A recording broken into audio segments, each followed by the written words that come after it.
נתחיל סדרה של שיעורים קצרצרים בנושא זוגיות. איך נזכה לזוגיות מאושרת. בהתחלה אנחנו נדבר שיעורים לנשים, איך האישה תהפוך את הלב של בעלה אליה, ואיך כל אחת יכולה באמת להפוך שהבעל שלה יאהב אותה מאוד מאוד, ויהיה לה זוגיות באמת מאושרת.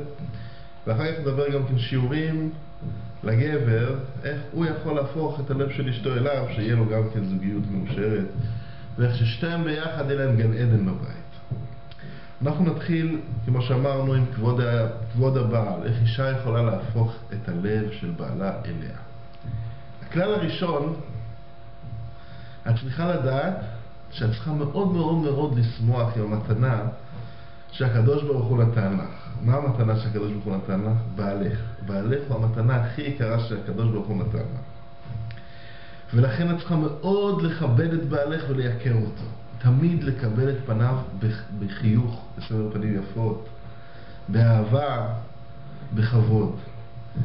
אם את תכבדי את בעלך, תראי לו פנים שמחות תמיד, את תהפכי את הלב שלו אלייך. הטבע של בעל שהוא אוהב, שהוא מגיע הביתה, רוצה לבוא לבית חם, הוא רוצה לראות את אשתו שמחה לקראתו, מחייכת אליו, אוהבת אותו, מקבלת את פניו בשמחה. זה ממש חשוב לו. ואם את תתני לו את זה, תראי שכל הלב שלו יהפוך אלייך. הוא חוזר אחרי יום עבודה הביתה, עייף, עבר עליו יום לא פשוט. מי יודע מי השפיל אותו בעבודה, בדרכים. תני לו את הכבוד, תני לו את היחס, את החום. ככה את תוכלי להפוך את הלב, הוא רק ירצה אותך, הוא רק יחשוב עלייך. יהיה לו כיף להיות בבית.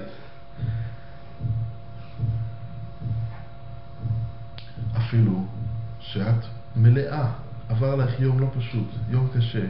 הילדים שיגעו אותך, השכנות, היה לך מריבות, גם את היית בעבודה וגם לך היה קשיים.